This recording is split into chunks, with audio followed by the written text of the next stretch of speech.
Assalamualaikum warahmatullahi wabarakatuh. Salam sejahtera bagi kita semua. Om Swastiastu, Namo Buddhaya, salam kebajikan. Kami ucapkan terima kasih kepada seluruh wajib pajak atas kontribusinya dalam penghimpunan penerimaan negara di sektor perpajakan. Untuk mewujudkan DJP bersih dari korupsi dan menjadi birokrasi bersih dan melayani, tolong Bapak dan Ibu bantu kami untuk tidak memberikan atau menjanjikan akan memberikan hadiah atau pemberian dalam bentuk apapun kepada seluruh pegawai Direktorat Jenderal Pajak terkait pelaksanaan pekerjaan dalam jabatannya. Seluruh pelayanan yang kami berikan tidak dipungut biaya. Apabila Bapak dan Ibu menemukan pegawai Direktorat Jenderal Pajak yang masih meminta atau menerima barang, uang, fasilitas, atau apapun dari wajib pajak, agar segera melaporkannya melalui saluran pengaduan resmi Direktorat Jenderal Pajak, Kering Pajak 1500-200. Semoga Allah Subhanahu wa Ta'ala memberikan kekuatan kepada kita semua, bersatu bersama-sama menghimpun penerimaan pajak untuk pembangunan Indonesia tercinta. Pajak kuat, Indonesia maju. Assalamualaikum warahmatullahi wabarakatuh.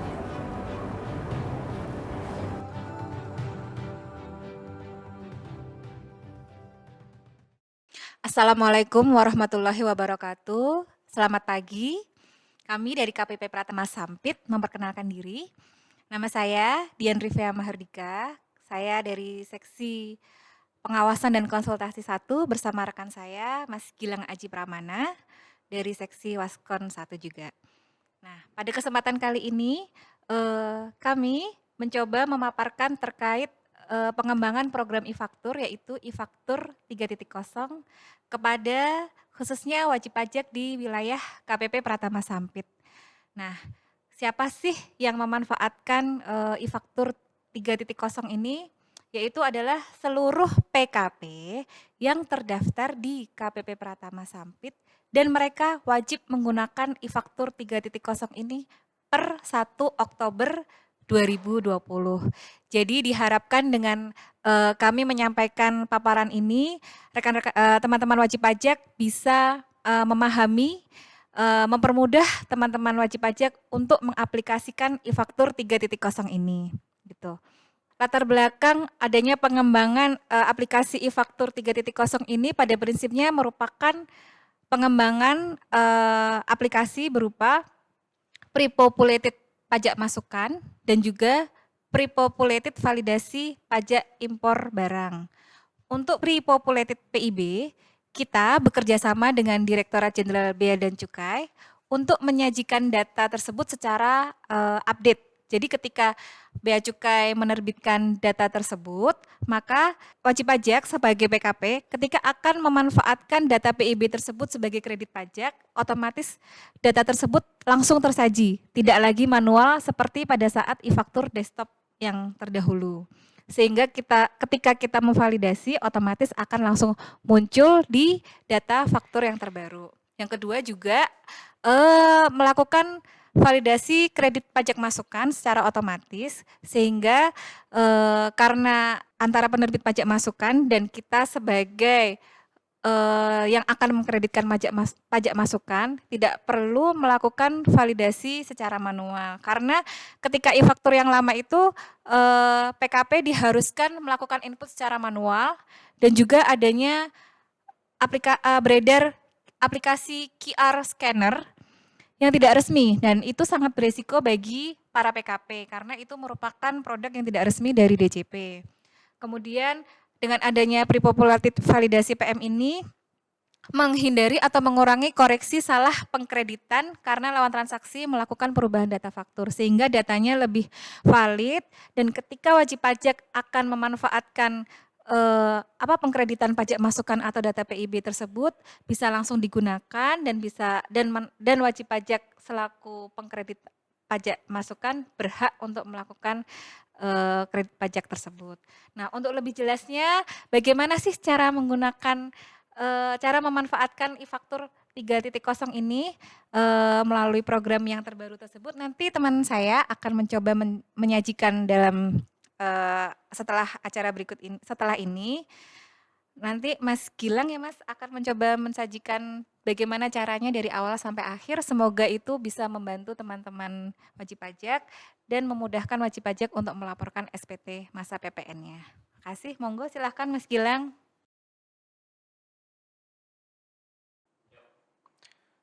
Terima kasih atas waktunya.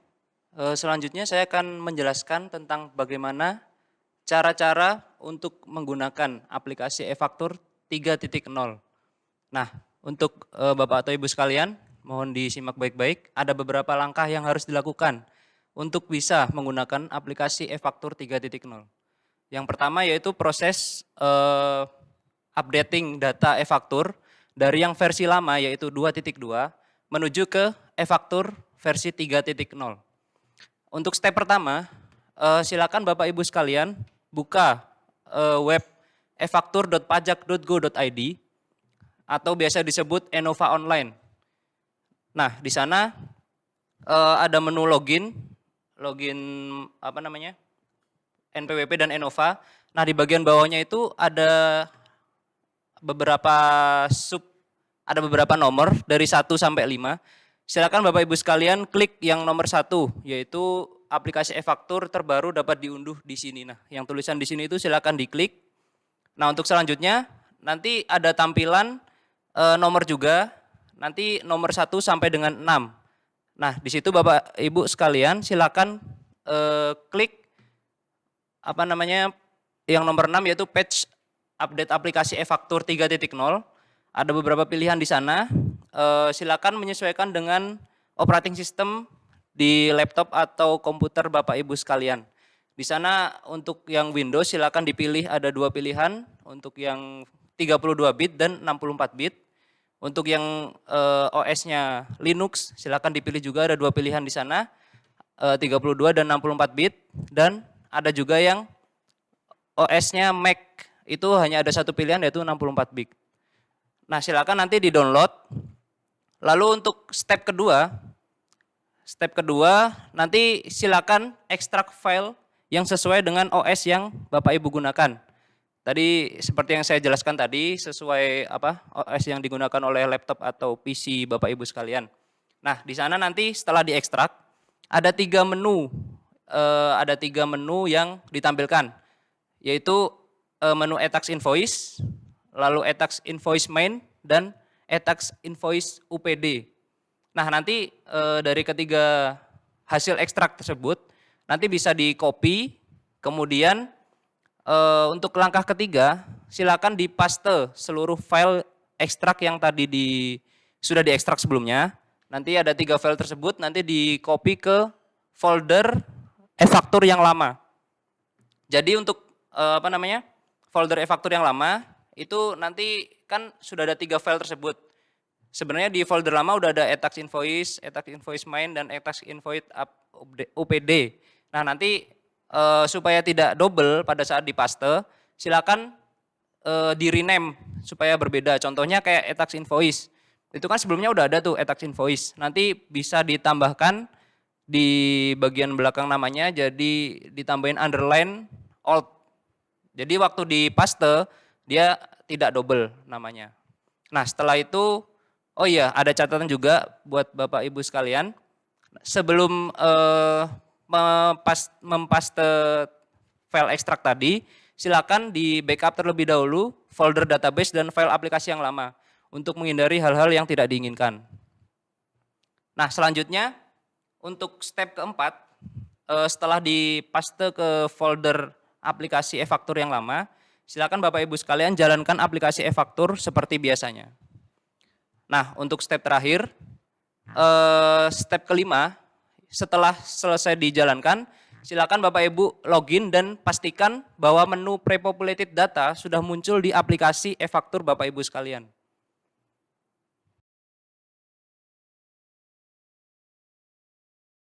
Baik, tadi saya sudah jelaskan mengenai bagaimana cara update aplikasi e-faktur dari versi 2.2 ke versi 3.0. Berikutnya kita langsung masuk ke aplikasinya. Kita langsung praktek bagaimana sih caranya untuk menggunakan aplikasi tersebut. Nah, ini untuk tampilan pertama bisa Bapak Ibu lihat di layar itu seperti biasa, tampilannya seperti e-faktur yang versi sebelumnya. Untuk langkah pertama yaitu kita connect database dulu. Di situ ada dua pilihan, local database dan network database. Silakan pilih yang local database, kemudian diklik tulisan connect. Setelah diklik tulisan connect, nanti ada tab nama user dan password, itu harus diisi. Nama usernya sama passwordnya itu yang tahu Bapak Ibu sekalian, itu sama seperti aplikasi yang lama, passwordnya tidak ada perubahan. Nah, setelah mengisi kolom nama user dan password, silakan klik login. Selanjutnya, ini adalah tampilan setelah login ke aplikasi e-faktur versi 3.0. Bisa Bapak Ibu lihat di sebelah kiri, itu untuk versi aplikasinya sudah berubah dari sebelumnya 2.2 ke versi yang 3.0. Nah, untuk menunya sendiri, di e-faktur versi 3.0 ini ada beberapa penambahan, diantaranya yaitu ada menu pre-populated data. Nah, itu jika Bapak Ibu klik, nanti akan muncul submenu, ada 3 submenu di sana, yaitu ada faktur pajak masukan, dokumen impor atau PIB, dan juga VAT refund. Selain 3 menu sebelumnya, ada menu tambahan lagi yaitu sinkronisasi kode cap.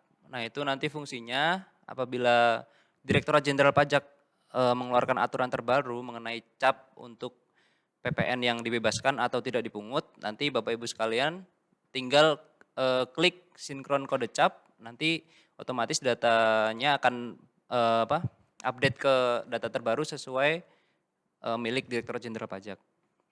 Selanjutnya kita langsung masuk ke menu faktur pajak masukan.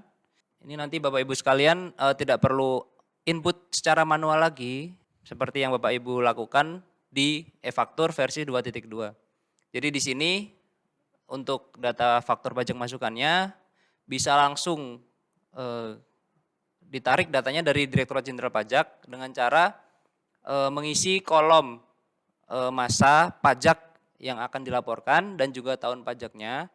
Nah, untuk kolom NPWP dan nomor ini sifatnya tidak wajib. Jadi yang wajib Bapak Ibu isi cuman kolom masa dan tahun pajaknya. Nah, ini sebagai contoh kita isi masa pajak Mei tahun 2020. Setelah itu kita klik get data. Nah, setelah kita klik get data maka akan muncul tampilan CAPTCA. Jadi Bapak Ibu sekalian wajib mengisi kolom CAPTCA dan password Enova-nya. Nah, setelah diisi seperti contoh di layar, nanti Bapak Ibu sekalian cuma tinggal klik submit. Nah, selanjutnya setelah klik submit, nanti akan muncul menu CAPTCA lagi.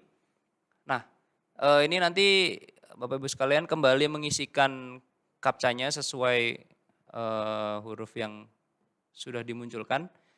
Nah, nanti setelah selesai pengisian, silakan diklik tombol validasi. Nah, ini contohnya apabila Bapak Ibu sekalian salah dalam menginput kode CAPTCA-nya. Jadi karena menu CAPTCA-nya ini sensitif sehingga apabila Bapak Ibu sekalian salah dalam memasukkan satu huruf saja, maka nanti pasti akan terjadi error seperti di gambar berikut. Jadi setelah memasukkan CAPTCA, nah nanti akan muncul data faktur pajak masukan yang bisa Bapak Ibu kreditkan. Nah, ini datanya langsung diambil dari data milik Direktorat Jenderal Pajak. Jadi Bapak Ibu sekalian tidak perlu input lagi. Ini sebagai contoh kita tampilkan ada 2 data faktur. Jadi ini ada 2 data. Nanti Bapak Ibu sekalian, ini kan kedua-duanya nanti dua-duanya kan ini statusnya kan bisa dikreditkan nih. Tandanya ini ada tulisan ya kan di menu dikreditkan. Nanti apabila ada faktur yang Bapak Ibu tidak mau dikreditkan, nanti bisa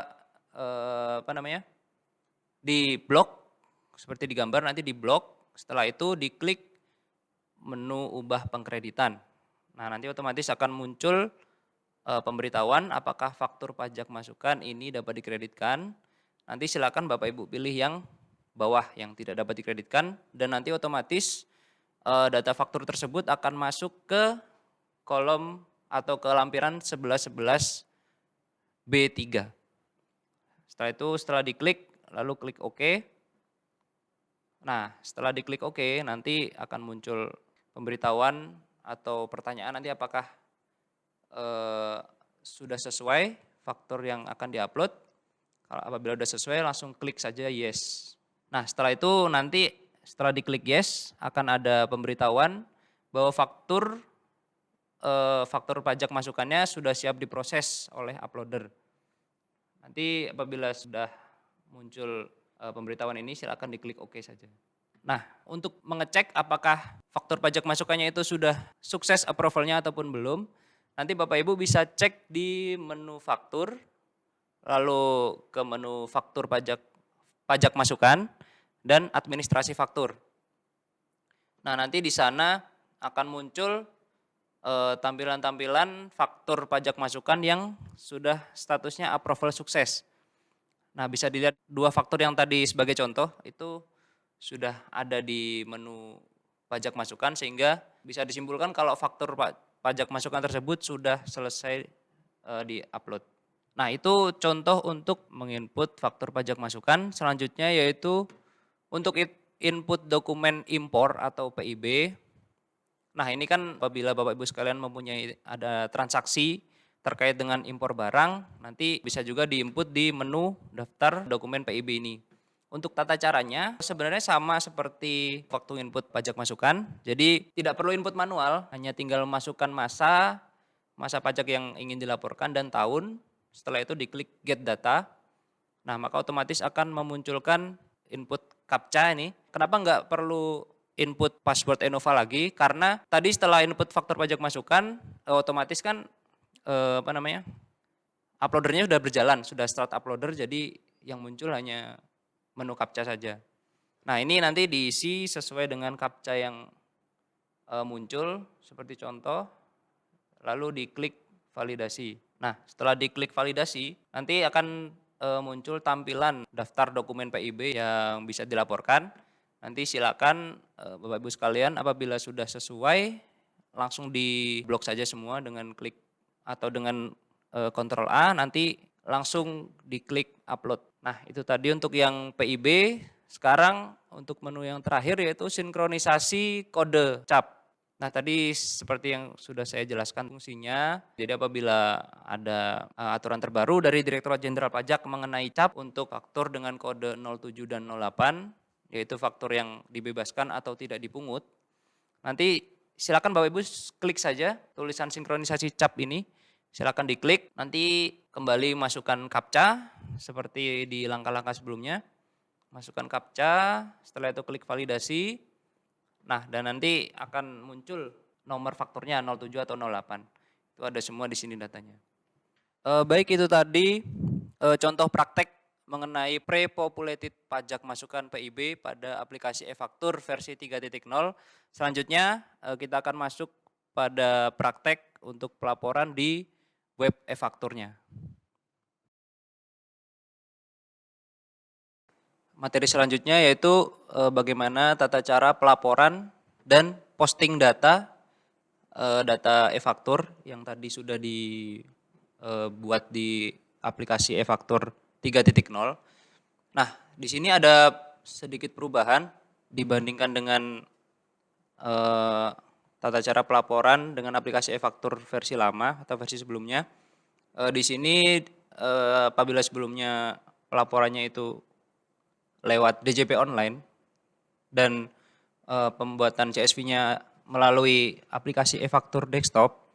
Nah, untuk versi terbaru ini untuk pelaporannya dan juga posting SPT dan pembuatan CSV-nya itu semua dilakukan di website web efaktur.pajak.go.id. Nah, untuk tata caranya silakan Bapak Ibu sekalian mengetik website https web-efaktur.pajak.go.id. Tapi sebelum itu pastikan dulu Bapak Ibu sekalian sudah mengimport sertifikat elektronik ke browser yang akan digunakan untuk mengakses web e-faktur tersebut. Karena apabila sertelnya atau sertifikat elektroniknya belum diimport ke browser, maka nanti web e-fakturnya pasti akan error nanti dan tidak bisa digunakan untuk melaporkan SPT masa PPN-nya. Nah, ini contoh di atas kita sudah memasukkan sertifikat elektroniknya ke browser. Jadi kita langsung praktek untuk pembuatan CSV dan pelaporan SPT masanya. Ketika sudah berhasil mengakses web e-faktur, maka tampilan pertamanya seperti bisa dilihat di gambar berikut. Jadi ada menu sign in.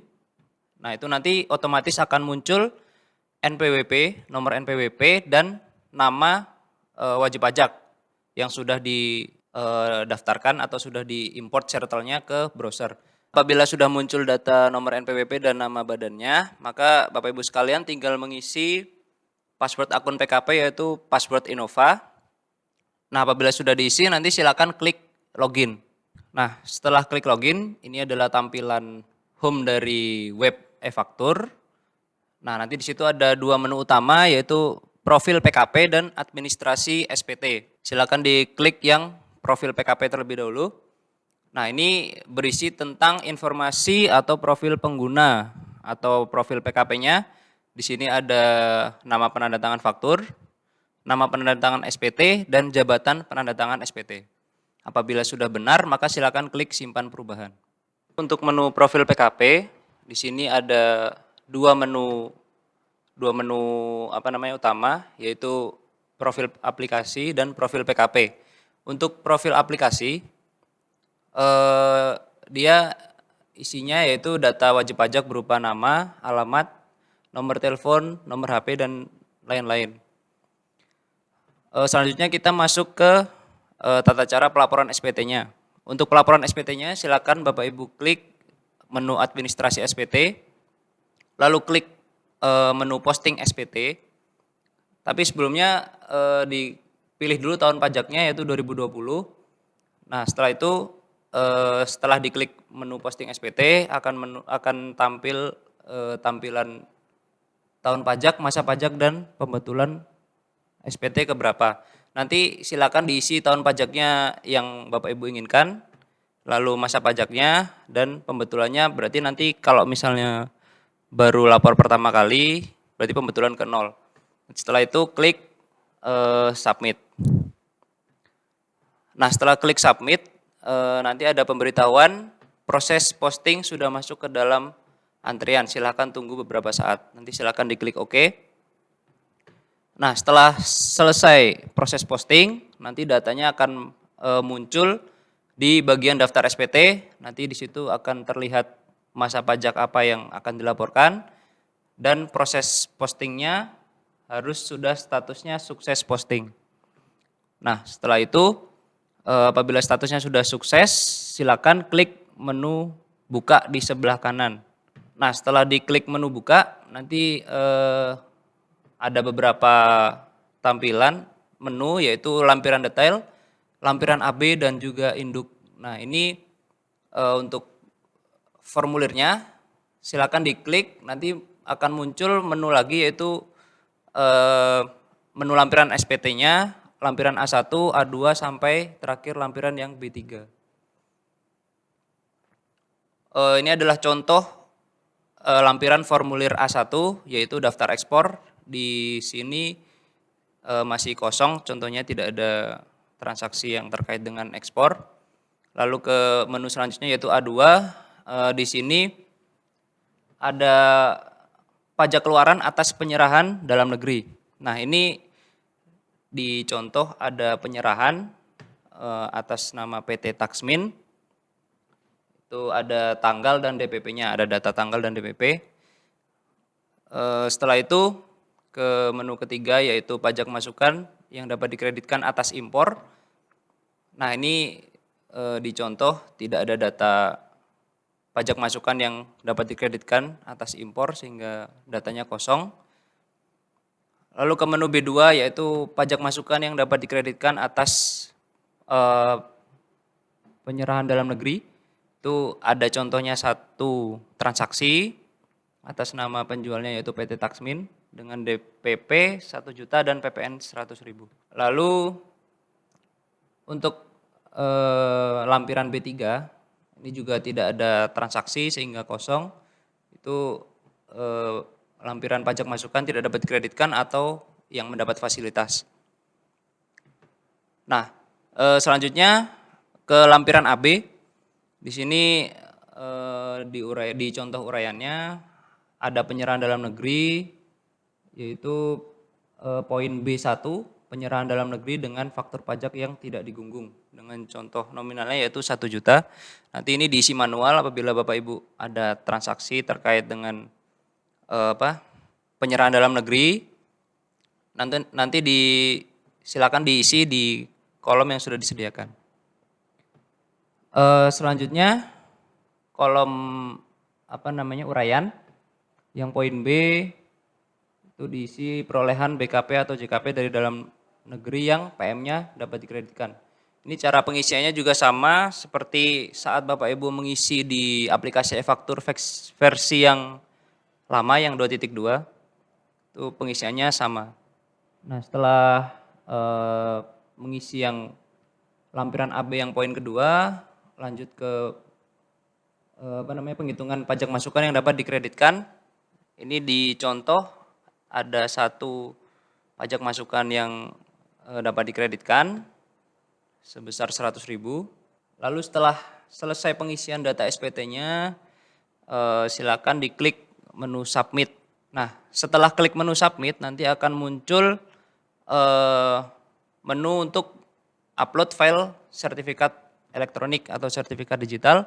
Itu nanti silakan diupload dan dimasukkan password passphrase-nya. Itu tujuannya supaya memang wajib pajak yang bersangkutan yang melaporkan SPT-nya dan bukan orang lain. Setelah selesai nanti klik setuju. Nah, jika proses submit sudah berhasil maka akan ada pemberitahuan submit SPT sudah berhasil. Selanjutnya yaitu di SPT induk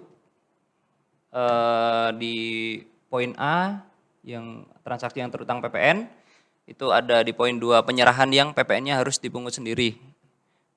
Nah, itu ada contoh DPP 2 juta dan PPN-nya 200.000. Ini untuk pengisiannya juga sama seperti yang aplikasi lama, tidak ada perubahan. Lalu untuk penghitungan PPN kurang atau lebih bayar di poin A untuk pajak keluaran yang harus dipungut sendiri.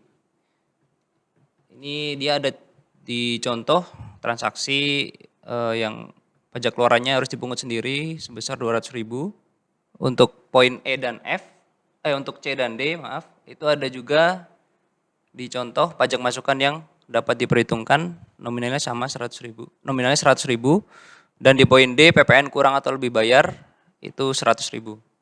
Apabila Bapak Ibu sekalian ada kelebihan pembayaran atau ada lebih bayar atau mungkin ada kompensasi dari masa sebelumnya, nanti bisa dicentang sesuai menu ini di poin 2.1 untuk PKP pasal 9 ayat 4 BPPN, lalu pilihannya bisa dikompensasikan ke masa pajak berikutnya atau dikembalikan atau restitusi. Selanjutnya di poin 3 ada PPN terutang atas kegiatan membangun sendiri. Itu contohnya apabila Bapak Ibu melakukan kegiatan membangun rumah baik untuk tempat tinggal ataupun sewa yang luasnya lebih dari 200 meter persegi, maka atas bangunan tersebut wajib dibayarkan PPN KMS-nya atau kegiatan membangun sendiri dengan tarif efektifnya yaitu 2%. Nah, nanti dimasukkan berapa jumlah DPP-nya ke poin A dan berapa PPN terutangnya di poin B. Lalu nanti bisa tinggal masukkan NTPN-nya jika sudah ada bukti pembayarannya. Selanjutnya di poin 4 yaitu pembayaran kembali pajak masukan bagi PKP yang gagal berproduksi. Itu contohnya seperti apa namanya? Misalnya badan usaha sudah melakukan pembelian barang modal tetapi ternyata dia gagal, produksinya gagal. Tapi dia sudah bayar PPN untuk pembelian barang modal tersebut. Nah, jadi kita Direktorat Jenderal Pajak mempunyai apa namanya? Solusi soal kelebihan pajak PPN yang tadi sudah dibayarkan dengan bisa dibayar kembali di menu pembayaran kembali pajak masukan bagi PKP gagal produksi. Nah, nanti dimasukkan saja berapa nominal PPN yang telah dibayar oleh wajib pajak. Setelah itu di poin 5 ada pajak penjualan atas barang mewah. Itu apabila apa namanya? BKP yang tergolong barang mewah selain kendaraan bermotor yang dikenai PPNBM itu sudah diatur di PMK nomor 35 garing PMK 10 garing 2017. Seperti contohnya rumah mewah atau apartemen. Nah, selanjutnya yaitu kelengkapan SPT. Ini sama seperti pengisian SPT di aplikasi sebelumnya, nanti tinggal dicentang formulir yang sudah dilengkapi oleh wajib pajak. Di sini sebagai contoh kita sudah mengisi semua formulirnya sehingga dicentang semua formulirnya dari formulir 1111 AB sampai yang B3. Nah, untuk yang SSP ini apabila dia ada yang disetor, maka silakan Bapak Ibu centang. Namun apabila tidak ada PPN yang disetor atau tidak ada kurang bayar, maka tidak perlu dicentang. Selanjutnya, setelah selesai centang kelengkapan SPT, silakan melakukan centang di pernyataan, lalu mengisi kolom tempat penandatanganan SPT. Di sini sebagai contohnya Kota Jakarta. Lalu untuk tanggalnya ini diisi tanggal pelaporannya. Lalu silakan dicentang menu PKP dan nama jelas atau nama direktur serta jabatannya. Ini wajib diisi. Jadi silakan Bapak Ibu diperhatikan dulu karena apabila ada yang belum diisi, proses submitnya tidak akan berhasil. Nah, apabila sudah selesai terisi semua, silakan klik submit. Nah, ini contoh apabila masih ada kurang pengisian. Ini adalah di menu NTPN, belum diisi. Nah, nanti Bapak Ibu sekalian silakan klik tanda cari di menu PPN kurang bayar. Apabila nanti ada kurang bayar PPN, jadi silakan dicentang atau silakan diklik di tanda cari ini di samping menu NTPN, nanti akan keluar menu daftar SSP, itu nanti silakan diisi dengan NTPN-nya, nomor NTPN-nya dan nilai pajak yang dibayar. Nah, ini sebagai contoh apabila pengisian NTPN-nya masih salah, maka akan ada error NTPN tidak ditemukan. Apabila sudah terisi semua, silakan klik tambah. Maka nanti apabila sudah benar NTPN-nya dan data yang dimasukkan, nanti akan muncul di bawahnya seperti di gambar berikut ini. Sudah muncul NTPN-nya. Silakan apabila sudah muncul, klik gunakan. Ada menu gunakan di samping sebelah kanan. Silakan diklik. Nah, setelah diklik gunakan, nanti ada pemberitahuan submit SPT induk sudah berhasil. Silakan diklik OK. Nah, untuk pelaporannya setelah diklik OK nanti akan muncul menu lapor SPT. Nah, ini ringkasan SPT-nya seperti tahun pajak, masa pajak. Ini nanti ringkasan SPT yang sudah Bapak Ibu buat tadi. Nah, ini ada keterangan kurang bayarnya berapa. Di sini contohnya 100.000 kurang bayarnya. Nanti silakan di-upload file lampiran yaitu berupa scan atau foto dari SSP-nya. Jadi bukti bayarnya nanti di-upload di sini. Jika sudah selesai nanti klik lapor. Nah, menunggu sampai prosesnya 100%. Nah, sampai muncul keterangan proses lapor SPT berhasil. Nah, ini adalah contoh cetakan laporan SPT yang sudah terbentuk. Bisa Bapak Ibu download untuk arsip Bapak Ibu sekalian. Dan ini adalah rekapitulasi penyerahannya, formulir AB yang tadi sudah Bapak Ibu isi. Untuk bukti penerimaan elektronik nanti ada di menu daftar SPT, lalu klik cetak NTTE. Ini nanti akan otomatis keluar bukti penerimaan elektroniknya. Baik, itu tadi rangkaian penjelasan mengenai update aplikasi e-faktur dari versi 2.2 ke versi 3.0. Perlu saya tekankan beberapa perubahan yang sudah saya jelaskan tadi bisa disimpulkan, yaitu yang pertama dari cara penginputan faktur pajak untuk aplikasi yang versi 2.2 masih secara manual, sedangkan untuk aplikasi e-faktur yang 3.0 dia kita bisa langsung tarik data sesuai dengan faktur keluaran yang sudah distorkan ke DJP, sehingga tidak akan ada lagi kesalahan input faktur pajak masukan dari wajib pajak. Mengenai tata cara pelaporan juga ada perbedaan, di mana yang sebelumnya pelaporan SPT masa PPN itu harus membuat CSV dulu di e-faktur desktop. Untuk yang versi terbaru 3.0, untuk pelaporannya bisa langsung ke web faktur, sehingga akan lebih ringkas untuk pelaporan SPT masa PPN-nya. Mungkin itu yang bisa saya sampaikan. Terima kasih atas perhatiannya. Assalamualaikum warahmatullahi wabarakatuh.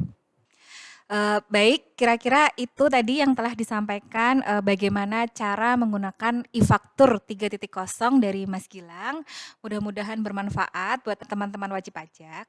Dan apabila wajib pajak di lingkungan KPP Pratama Sampit ada yang perlu ditanyakan atau masih ada keraguan, silahkan teman-teman dapat menghubungi kita melalui WhatsApp atau datang ke KPP Pratama Sampit. Terlebih dahulu teman-teman bisa buka link ini nih, namanya sampit.id.